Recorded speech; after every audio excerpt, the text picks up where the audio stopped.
आज की ये कहानी जो मैं आपको सुनाने जा रहा हूँ, यह कहानी बहुत ही ज्ञानवर्धक कहानी है। जो लोग इस कहानी को पूरे मन से और दिल से सुनते हैं, उसके घर में कभी भी कोई कलेश उत्पन्न नहीं होगा। उसके घर में हमेशा सुख और शांति बनी रहेगी। उसके घर में माता लक्ष्मी का सदा आगमन रहेगा। तो सब्सक्राइब कर लीजिए हमारे इस चैनल को, ताकि नए आए वीडियो की नोटिफिकेशन सबसे पहले आप तक पहुंचेगी। आपने सुना होगा कि जिसके घर में रोज झगड़े होते हैं, रोज कलेश होते हैं, उस घर में बरकत नहीं होती। उस घर में कभी माता लक्ष्मी का आगमन नहीं होता, और जिसके घर में सुख शांति होती है, उसके घर में सुख समृद्धि की आगमन होती है, और माता लक्ष्मी का निवास उसके घर पर सदा बना रहता है। इस कहानी को सुनने के बाद हमें यह पता चल जाएगा कि हमें घर में लड़ाई झगड़े क्यों नहीं करना चाहिए, और जिसके घर में लड़ाई झगड़े होते हैं, वो उन लड़ाई झगड़ों को कैसे रोक सकता है, क्योंकि घर में सुख शांति का होना बहुत जरूरी है। क्योंकि जहाँ सुख शांति होता है, वहीं माता लक्ष्मी निवास करती है। जहाँ क्लेश उत्पन्न होते हैं, लड़ाई झगड़े उत्पन्न होते हैं, वहाँ माता लक्ष्मी का वास नहीं होता। वहाँ पर दुख और दारिद्र्य का निवास होता है। हो सके तो इस कहानी को पूरा सुने। यह कहानी आपके जीवन में बहुत सीख देगी। यह बहुत ही ज्ञानवर्धक कहानी है। इसे जरूर सुने। एक मोर और मोरनी की कहानी। इससे पहले कि आप हमारी कहानी में खो जाएं, चैनल को सब्सक्राइब करके बेल आइकन को प्रेस करना ना भूलें। चलिए कहानी शुरू करते हैं। एक जंगल में एक मोर और मोरनी रहते थे। मोर और मोरनी बहुत हंसी खुशी जंगल में रहते थे। एक दिन मोरनी मोर से कहती है, पिया जी, हमें यहाँ से चलना चाहिए। हमें वहाँ चलना चाहिए जहाँ हमारे समाज के लोग रहते हैं। काफी सारे मोर मोरनी रहते हैं। हमें वहाँ चलना चाहिए। मोर मोरनी से कहता है, प्रिय, अगर हम वहाँ चलेंगे तो रोज लड़ाई झगड़े होंगे। हम दोनों यहाँ जंगल में कितना सुकून से रहते हैं। वहाँ जाने की क्या जरूरत है। लेकिन मोरनी जिद करने लगती है, तो मोर भी मान जाता है। मोरनी की जिद करने पर वो दोनों उड़कर एक नगर में आ जाते हैं। उस नगर का राजा पशु पक्षियों की भाषा को आसानी से समझता था। उस राजा ने कराओ शास्त्र की पढ़ाई की थी। कराओ शास्त्र मतलब यही होता है कि पशु पक्षियों की भाषा को समझ पाना। वह राजा सभी प्रकार के पशु पक्षियों का आवाज को समझ पाता था। हर जीव जंतु के आवाज को वह बखूबी समझता था कि वह क्या कह रहा है। दोनों मोर और मोरनी उसी नगर में आ जाते हैं। एक दिन की बात है। राजा अपनी रानी से कहता है कि हे रानी, मुझे बहुत तगड़ी भूख लगी है। आप मुझे भोजन खिला दीजिए। राजा की रानी 36 प्रकार के भोजन बना करके एक हाथ में पानी का लोटा और दूसरे हाथ में खाना का थाली लेकर राजा के पास पहुंचती है। रानी जैसे ही भोजन का थाली राजा के समक्ष रखती है, तो एक चावल का टुकड़ा नीचे गिर जाता है। वहीं पर कुछ चींटियां घूम रही थीं। तभी एक चिंटी चावल के टुकड़े लेकर वहां से जाने लगती है। राजा बैठा सब घटना को देख रहा था। उस चींटी के पास में तुरंत ही एक बड़ा चींटा आता है, और वह चींटा उस चींटी से कहता है, हे प्रिय, यह चावल का टुकड़ा मुझे दे दीजिए और तुम वापस जाओ और उस राजा की थाली से दूसरा चावल का टुकड़ा लेकर आओ। उनकी बातों को राजा पूरी तरह से सुन रहा था, क्योंकि राजा हर जानवर, पशु और पंछी की भाषा को समझ सकता था। तो राजा वहीं बैठा रहा था जब चींटा चींटी से यह बात कह रहा है कि नहीं, मैं नहीं जाऊंगी। अगर यह बात राजा को पता चल जाएगी तो राजा मुझे मार देगा। फिर चींटा चींटी से कहता है कि तुम जाओ, राजा को नहीं पता चलेगा। चींटी फिर जाने की कोशिश तो करती है, लेकिन फिर आधे रास्ते से वापस चले आती है और चींटे से कहती है, नहीं, मैं नहीं जाऊंगी। हो सकता है राजा को पता चल जाए और राजा मुझे मार दे। राजा उन दोनों को देख रहा था। चींटा को इस बात का भान हो जाता है कि राजा हमारी बात को समझ रहा है। चींटा फिर चींटी से कहता है, देखो, लगता है राजा हमारी बात को समझ रहा है। राजा ने हमारी बातों को सुन लिया है, इसीलिए वो हमें ही देख रहा है। चींटा चींटी से कहता है, अगर राजा ने हमारी बातों को सुन लिया है और राजा किसी और को बताएगा तो उसी समय पत्थर का बन जाएगा। राजा चींटा और चींटी की बात को बखूबी सुन लेता है और समझ लेता है। राजा इस बात को सुनकर हंसने लगता है। जैसे ही राजा को हंसी आने लगती है, राजा की रानी रसोई से बाहर आती है। वह जैसे ही रसोई से बाहर निकलती है, राजा को उसे हंसते हुए दिखाई देता है। रानी राजा को हंसते हुए देखकर सोचने लगती है कि शायद मुझसे कोई गलती हुई है, इसीलिए राजा साहब हंस रहे हैं। रानी राजा के पास आती है और कहती है कि महाराज, क्या मुझसे कोई पाप हुआ है? क्या मुझसे कोई गलती हुई है कि आप इतनी जोर से हंस रहे हैं? राजा रानी से कहता है, नहीं नहीं, ऐसी कोई बात नहीं है, मुझे बस यूं ही हंसी आ गई। रानी जिद करने लगती है और कहती है, आपको मुझे बताना पड़ेगा कि आप क्यों हंस रहे थे। राजा बार बार मना करता है, क्योंकि राजा को पता था कि चींटी ने कहा है कि अगर मैं चींटी वाला बात किसी को बताऊंगा तो मैं पत्थर का बन जाऊंगा।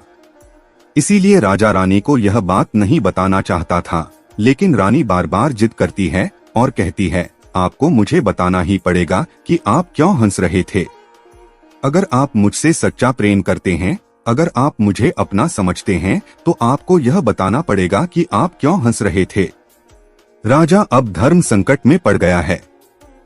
राजा सोचता है, अगर मैं यह बात रानी को बताऊंगा तो मैं पत्थर का बन जाऊंगा, और फिर सोचता है, अगर मैं नहीं बताऊंगा तो रानी का विश्वास खत्म हो जाएगा। रानी बहुत जिद करने लगती है। कहते हैं ना कि प्रिया हट और बाल हट बहुत तगड़ी होती है। इन दोनों हट से हमेशा बच के रहना चाहिए। रानी के प्रिया हट के सामने राजा को झुकना पड़ता है और राजा रानी से कहता है, ठीक है, अगर मैं आपको बताऊंगा तो बाद में आपको पछताना पड़ेगा। रानी कहती है कि अभी तो आप कह रहे थे कि कोई बात नहीं है, अभी आप कह रहे हैं कि मुझे पछताना पड़ेगा। रानी कहती है कि जरूर कोई तगड़ी बात है, और रानी और ज्यादा जिद करने लगती है। तब राजा कहता है कि तब ठीक है, अगर आप नहीं मान रही है तो चलिए मैं किसी जंगल में आपको एक बात बताऊंगा। राजा रानी रथ पर सवार होकर के जंगल के लिए निकल जाते हैं। जैसे वह घोर जंगल में पहुंच जाते हैं, तब राजा सारी बात रानी को सुनाने लगता है। जैसे ही राजा थोड़ी थोड़ी बात रानी को सुनाते गया, वैसे वैसे वो को धीरे धीरे पत्थर का बनता गया। जैसे राजा ने आधी बात रानी को सुनाई, वह आधा पत्थर का हो गया। राजा फिर रानी से कहता है, हे रानी, मैं धीरे धीरे पत्थर का बनता जा रहा हूँ, तुम बाद में बहुत पछताओगी। रानी कहती है, रे राजा साहब, हे महाराज, थोड़ी सी बात बची है, आप उसे भी सुना दीजिए। राजा पूरी बात बता देता है और राजा पूरा पत्थर का बन जाता है। रानी की इस जिद के कारण राजा पूरा पत्थर का बन जाता है। रानी रोने लगती है और रानी उस पत्थर को हिलाने की कोशिश करती है, लेकिन भारी भरकम पत्थर कैसे हिला पाती, क्योंकि राजा बहुत ही भारी था। राजा पत्थर का बन जाता है और उधर रानी सर पटक कर रोती है, छाती पिटती है, विलाप करती है और किसी जीव जंतु से सहायता के लिए गुहार करती है। इन सब कहानी को मोर और मोरनी बखूबी देख रहे थे, अपनी आंखों से देख रहे थे। रानी के विलाप को देखकर मोर मोरनी को दया आ जाती है। मोर मोरनी से कहता है, ये होता है प्रिय हट। अपनी इसी प्रिय हट की वजह हम उस जंगल में कितना खुशी खुशी रहे थे और यहाँ चले आए। मोरनी मोर से कहती है कि प्रिय, ये रानी बहुत दुखी हो रही है, हमें इसकी सहायता जरूर करनी चाहिए। ये इतना विलाप कर रही है, इसकी ज्यादा तो सहायता हम नहीं कर सकते, लेकिन कम से कम इसको धीरज तो दे ही सकते हैं, यानी उसको विश्वास तो हम दिला ही सकते हैं। यही सोचकर मोर और मोरनी उस रानी के पास जाते हैं और जाकर के रानी को कहते हैं कि रानी साहिबा, जो हुआ वो तो गलत हुआ, लेकिन आप जरा धीरज रखिए, अपने आप को थोड़ा संभालिए। आपके पीछे पूरा राज्य है, राजा तो पत्थर का हो चुका है, अब आपको आपके राज्य का कारोबार आपको ही संभालना है। रानी मोर मोरनी की बात सुनने के बाद कहती है, भाई मोर मोरनी, मैं अपने आप को कैसे संभालूं, क्योंकि अब तो मेरा संसार ही उजड़ गया है, क्योंकि मेरा पति परमेश्वर पत्थर का बन चुका है, और मैं क्या करूं। रानी की यह बात सुनते ही उधर मोरनी के मुख से यह निकल जाता है, राजा पत्थर के कैसे हो गए? राजा तो इंसान थे, अच्छे भले थे, लेकिन ये पत्थर के कैसे हो गए? रानी वही बात बताने लगती है जो राजा ने चींटी वाली बात रानी को बताई थी। रानी वही बात मोर और मोरनी को बताने लगती है और रानी भी धीरे धीरे करके पत्थर की बन जाती है। और जब रानी पत्थर की हो जाती है और राजा तो पत्थर का हो ही चुका था, जब दोनों पत्थर के हो जाते हैं, उधर मोर मोरनी को चिंता सताने लगती है। उधर मोर और मोरनी बहुत दुखी हो जाते हैं। मोर मोरनी को यह चिंता सताने लगती है कि यह विपत्ति हमारे ऊपर भी आ सकती है, क्योंकि राजा भी उसी चींटी वाले बात से पत्थर का हो चुका है और रानी भी उसी चींटी वाली बात से पत्थर का हो चुकी है। मोर मोरनी से कहता है, हम पर भी खतरा मंडरा रहा है, क्योंकि तुम स्त्रियों से कोई भी बात छिपती नहीं है। मोरनी मोर से कहती है, पिया जी, यहाँ से हम दूर चले क्या? मोर मोरनी से कहता है, हे बेवकूफ, दूर जाने से क्या फायदा है? यह संकट तो धरती के किसी भी कोने में हमारा पीछा नहीं छोड़ेगा। यह खतरा तो हमेशा हमारे ऊपर मंडराते रहेगा। अगर जाने अनजाने में यह हमारे मुख से निकल गई तो हम भी पत्थर का बन जाएंगे। इसी बात को लेकर मोर और मोरनी बहुत दुखी हो जाते हैं, बहुत चिंतित हो जाते हैं। रात दिन उनको यह दुख खाया जाता है। यह सोचकर वे ना भोजन करते हैं और ना चैन से सोते। बस रात दिन उनको यही दुख सताती है, यही टेंशन रहती है कि यह बात उनके मुख से निकल न जाए। यदि हमारे मुख से ये बात भूल कर भी निकल गई तो दोनों पति पत्नी पत्थर का बन जाएंगे। यही सोचकर मोर ने दिमाग लगाया कि यदि मैं सारी चींटियों को खत्म कर दूं तो यह सब खत्म हो सकता है, क्योंकि ये सारा कराधा तो चींटियों का है। मोर मोरनी से कहता है, प्रिय, अगर हम सृष्टि से सारी चींटियों को खत्म कर दें तो चींटियों का संकट समाप्त हो जाएगा। और मोर मोरनी इस बात से राजी हो जाते हैं और सभी चींटियों को मारकर खाना शुरू कर देते हैं। मोर और मोरनी का इतना आतंक हो गया था कि सभी चींटियां डर के मारे और बिल खोद के धरती के अंदर जाकर छिप गई। मोर और मोरनी ऐसी निगरानी रखते हैं कि उन्हें जहां भी चींटी दिखती है तुरंत दबोच लेते हैं। कोई भी चींटी मोर और मोरनी के इस आतंक के वजह से बाहर ही नहीं आती थी। सभी चींटियों ने जमीन के अंदर अपना बिल बनाना शुरू कर दिया और जमीन के अंदर ही जाकर बैठ जाती। काफी समय बीतने के बाद चींटियों को भूख सताने लगी, क्योंकि भोजन तो बिल में मिलता नहीं, भोजन तो बाहर मिलता है। जैसे भोजन लेने के लिए चींटी बाहर आती, मोर उसे दबोच लेता है और उसे जान से मार देता। एक चींटी और एक चिता बिल के अंदर भोजन के लिए तड़पते हुए श्री हरि विष्णु का जोरदार भजन करने लगे। भक्ति करते करते उन्हें ये भी मालूम नहीं था कि वह कहाँ है, कहाँ नहीं है। वे घोर तपस्या में लीन हो गए। अंत में जाकर श्री हरि विष्णु उन्हें दर्शन देते हैं और भगवान विष्णु कहते हैं, चिटी चिटा, जो तुम्हें मांगना है मांग सकते हो, हम तुम्हारे भक्ति से प्रसन्न हैं। क्योंकि चिंटा और चींटी ने निरंधार भक्ति की थी, ना ही कोई जल ग्रहण किया, ना ही अन्न। इसलिए भगवान विष्णु बहुत जल्दी प्रसन्न हो गए और आकर कहने लगे, जो तुम्हें मांगना है मांग सकते हो, हम तुम्हारी भक्ति से बहुत प्रसन्न हैं। उधर चिंटा और चींटी ना जाने कितने दिनों से भूखे और प्यासे थे। दोनों एक ही बात कहते हैं, हे प्रभु, अगर आप हमें वर देना चाहते हैं तो हमारे पेट में गांठ लगा दीजिए। उन्होंने सोचा, अगर हमारा पेट नहीं होगा तो हम बाहर क्यों जाएंगे और मोर मोरनी हमें नहीं खाएंगे, इसीलिए उन्होंने मांगा, है प्रभु, हमारे पेट में गांठ लगा दीजिए। भगवान विष्णु कहते हैं, तथास्तु, और चींटियों के पेट में गांठ लग जाती है। आज भी उन चींटियों के पेट में गांठ लगी हुई है। चींटियों का पेट नहीं होता। फिर चिंटा और चींटी भगवान विष्णु से कहते हैं, प्रभु, हमारे पेट में तो गांठ लग गई है, लेकिन अभी भी हमें मोर और मोरनी से खतरा है। मोर और मोरनी हमारे इंतजार में अभी भी ऊपर जमीन पर बैठे हैं और जैसे ही वे लोग हमें देखेंगे वे हमें मार देंगे। भगवान विष्णु मोर से कहते हैं, हे मोर, तुम चींटियों का शिकार करना बंद कर दो। इसमें चींटियों का कोई दोष नहीं है। जो दोषी था वो राजा था, क्योंकि राजा ने कराओ शास्त्र की पढ़ाई की थी, इसीलिए वो सभी जीव जंतु का भाषा को समझने में सक्षम था। उसके साथ साथ वो जिन भाषा को समझता था उनका रूप बदलने में भी सक्षम था।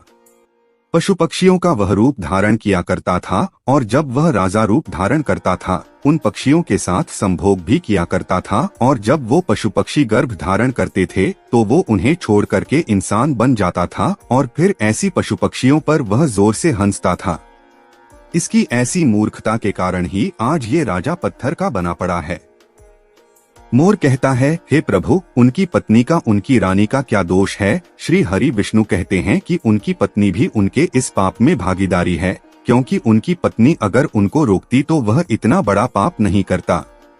इसीलिए उनकी रानी भी इस पाप की भागीदारी है, इसलिए आज वो भी पत्थर का बन चुकी है।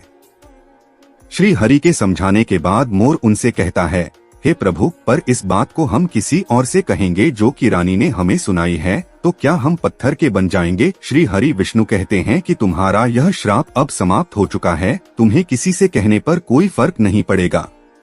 आप किसी से भी कह सकते हैं, तुम्हारे ऊपर से खतरा टल चुका है। मोर और मोरनी बड़ी प्रसन्न हो जाते हैं। उनका खुशी का कोई ठिकाना नहीं था। श्री हरि विष्णु अंतर्ध्यान हो जाते हैं और चले जाते हैं, और इधर मोर मोरनी का खुशी का कोई ठिकाना नहीं था। अगर किसी जानवर को, किसी पशु को खुशी होती है तो वह झूमने लगता है, नाचने लगता है। यही बात मोर के साथ हुआ। मोर को जब ये पता चला कि उनके ऊपर से खतरा टल चुका है, तो वो खुशी में नाचने लगा, जोरदार नाचने लगा। उसकी खुशी का कोई ठिकाना नहीं था। वह खुशी के मारे पागल हो रहा था। फिर जैसे ही मोर खुशी के मारे अपने पैरों के नीचे देखता है कि फटे बदसूरत पैर मोर के बने हुए थे, मोर अपने पैरों को देखकर रोने लगता है। मोर सोचने लगता है कि पहले मेरे पैर इतने सुंदर थे, लेकिन आज इतने फटे और गंदे कैसे हैं? मेरा पूरा बदन सुंदर है, लेकिन मेरे पैर इतने फटे और बदसूरत कैसे हैं? मोर के पैरों का फटने का कारण चींटी खाना था, क्योंकि उसमें बहुत सारी चींटियां मार मार कर खा गई थीं और मोरनी भी उन्हें खा गई थी, इसीलिए उनके पैर फट गए थे। आज भी कोई इंसान अगर चींटी खाता है तो उसके शरीर में छोटे छोटे दाने पड़ जाते हैं। यदि आप ज्यादा मात्रा में चींटी खाओगे तो आपका बदन भी फटने लगेगा। सांप केंचुली क्यों छोड़ता है? क्योंकि सांप चींटी खाता है और इसीलिए उसके शरीर में फट जाता है, अलग हो जाते हैं। इसी तरह मोर के पैर फट गए थे और वे बदसूरत हो गए थे, इसलिए मोर अपने पैरों को देखकर जोर जोर से रोने लगा। मोरनी मोर को धीरज रखवाती है और कहती है, जो हुआ वो तो हो गया, रोने से क्या होगा। मोर नाचता और जोर जोर से रोता है, इसलिए उसकी आंखों से आंसू की धारा बह रहे थे। मोरनी मोर को धीरज रखवाती है और उसके आंसुओं को नीचे गिरने से रोकती, लेकिन रोक नहीं पाती। मोरनी के हाथ तो है नहीं, लेकिन अपनी चोंच से एक एक आंसू को उठाती और अपने मुख में रखने की कोशिश करती, लेकिन कितना अपने मुख में रखती, सीधे मोरनी के पेट में चले जाते। इस तरीके से हर बार मोरनी मोर के आंसुओं को रोकती और मोर नाचता और खूब जोर जोर से रोता। मोर के आंसुओं को देखकर और मोरनी के प्यार को देखकर भगवान श्री हरि फिर से दर्शन देते हैं और मोरनी को आशीर्वाद देते हैं और कहते हैं कि तुम्हारा प्रेम ऐसे ही सदा बने रहे। इस आशीर्वाद के वजह से अब इसे आशीर्वाद समझिए या श्राप, इसकी वजह से मोर कभी संभोग नहीं कर पाता, क्योंकि मोर जब नाचता है तो उसकी आंखों से आंसू गिरते हैं और उन आंसुओं को मोरनी चुगती है और उसी आंसुओं के कारण मोरनी गर्भवती हो जाती है। भगवान श्रीहरि मोर और मोरनी को आशीर्वाद देते हैं और कहते हैं कि तुम्हारी भक्ति धन्य है और तुम धन्य हो। एक समय ऐसा भी आएगा कि तुम्हारे पंख को हम मुकुट बनाकर धारण करेंगे। इसलिए कहते हैं कि जब श्री कृष्ण के रूप में श्री हरि धरती पर आते हैं तो वह मोर का पंख अपने मुकुट में धारण करते हैं। इस कहानी में बस इतना ही और हम आशा करते हैं कि इस कहानी से आपको बहुत कुछ सीखने को मिला होगा।